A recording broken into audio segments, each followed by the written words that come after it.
Bismillahirrahmanirrahim. Assalamualaikum warahmatullahi wabarakatuh. Pada kesempatan kali ini saya Zikri Ahmad Polisi akan mereview buku karangan Dr. Acep Hermawan MAG yang berjudul Pembelajaran Keterampilan Berbahasa Arab dengan Pendekatan Komunikatif dan Interaktif. Bagi negara kita Indonesia, bahasa Arab itu memiliki dua peranan. Yang pertama peranan personal, yang kedua peranan untuk menghubungkan kita kepada Allah. Yang pertama peranan personal. Meskipun Indonesia itu bukan masyarakatnya itu tidak berbicara dengan bahasa Arab atau bahasa pertamanya itu adalah bahasa Indonesia, namun di dalam keseharian kita juga kita tidak asing dengan bahasa Arab itu sendiri. Seperti sama kita kalau bertemu dengan orang suka menyapa dengan Assalamualaikum, atau sedang berbincang-bincang ingin berbincang melalui chat di WhatsApp, kita pun sering kali menggunakan Assalamualaikum. Atau ketika mendapatkan syukur, kita dengan santainya atau dengan sendirinya mengucapkan Alhamdulillah.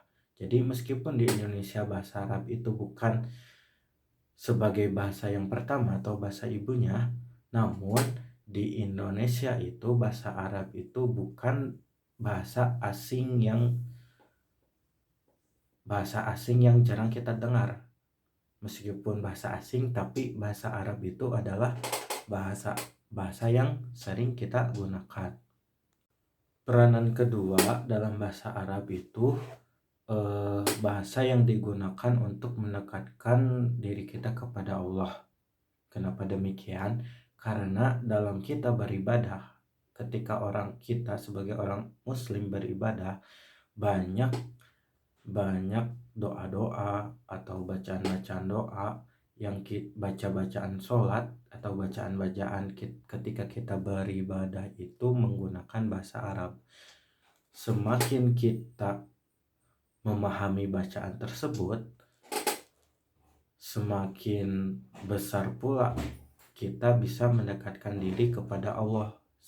Karena dengan kita memahami bahasa Arab tersebut, kita itu bisa lebih mendalami apa yang dimaksud dari bacaan tersebut.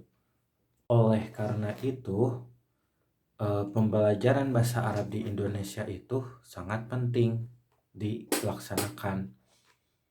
Nah, untuk menjadikan pembelajaran bahasa Arab itu lebih efektif, lebih dapat dicerna, lebih terorganisir dalam pembelajarannya, nah alangkah baiknya kita membaca dulu buku dari karangan Dr. Acep Hermawan ini. Karena di dalamnya itu kita diajarkan bagaimana persiapan kita sebelum melaksanakan pembelajaran. Diajarkan konsep-konsepnya itu, konsep-konsep dalam pembelajaran bahasa Arab tuh bagaimana, atau ketika kita ingin mengajarkan keterampilan membaca itu gimana konsepnya, dasar-dasarnya gimana, apa saja yang kita harus lakukan, dan nanti di dalamnya juga tugas-tugas yang harus kita kasih kepada murid itu dijelaskan di dalam buku ini. Atau ketika kita bingung metode apa yang harus kita lakukan ketika pembelajaran, dijelaskan juga dalam buku ini. Mari kita sedikit melihat daftar isi dari buku ini ya. Nah, di buku ini kita diajarkan dari dasar. Nah, seperti memetakan paradigma pembelajaran itu kita Kan itu merupakan hal yang pertama kita harus pelajari sebelum melaksanakan pembelajaran. Nah, setelah memetakan paradigma pembelajaran, kita bisa di sini dijelaskan juga menimbang strategi pembelajaran. Nah, setelah kita menimbang strategi pembelajaran, di sini juga kita dijelaskan pula rancangan pembelajaran. Nah, terus konsep dasarnya juga tidak sekedar konsep dasar pembelajaran bahasa Arab, tapi dijelaskan juga secara rinci konsep dasar keterampilan menyimak bagaimana, konsep dasar keterampilan berbicara bagaimana, membaca dan menulis juga ada di buku ini. Jadi tidak hanya sekedar konsep dasar keterampilan pembelajaran bahasa Arab saja, tapi dijelaskan juga aspek-aspek atau maharoh-maharoh yang penting dalam pembelajaran bahasa Arab. Nah, tidak hanya sebatas dalam konsep saja, tapi di sini di buku ini juga dijelaskan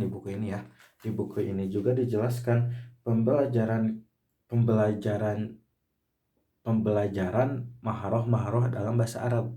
Jadi setelah tadi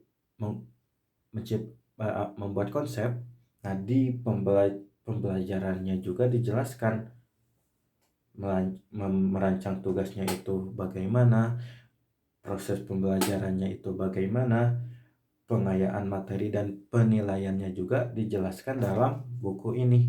Jadi ketika kita mengajarkan bahasa Arab di kelas itu tidak asal-asalan ngajar di kelas, masuk ngajar yang ada di dalam pikiran kita. Mending kita kalau di pikiran kita itu udah ada bayang-bayang kita mau ngajar apa.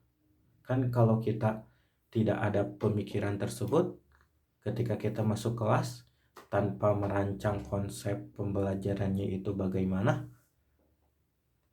kita akan bingung ngapain ya di kelas. Tapi kalau kita membaca buku ini, pembelajaran keterampilan berbahasa Arab ini, kita bisa tahu ketika kita ingin mengajarkan istimewa itu konsepnya itu bagaimana, terus langkah-langkah pembelajarannya itu gimana gitu, tugas yang akan diberikan kepada anak-anak itu bagaimana.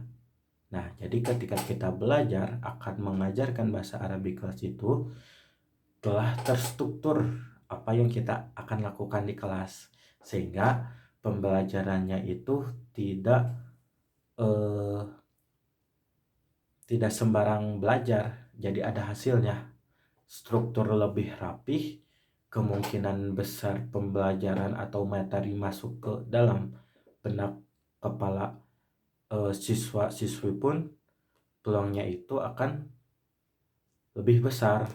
Nah, terus kita bisa mengetahui apa yang dibutuhkan oleh siswa tersebut. Kan kalau kita asal-asal mah bisa aja materi yang kita sampaikannya itu tidak dibutuhkan di pembelajaran. Tapi kita dengan membaca buku ini, kita bisa merangkai pembelajaran itu dari awal sampai tugas apa yang akan diberikan kepada siswa-siswi. Mungkin sekian review yang saya dapat sampaikan. Mohon maaf bila banyak kesalahan. Assalamualaikum warahmatullahi wabarakatuh.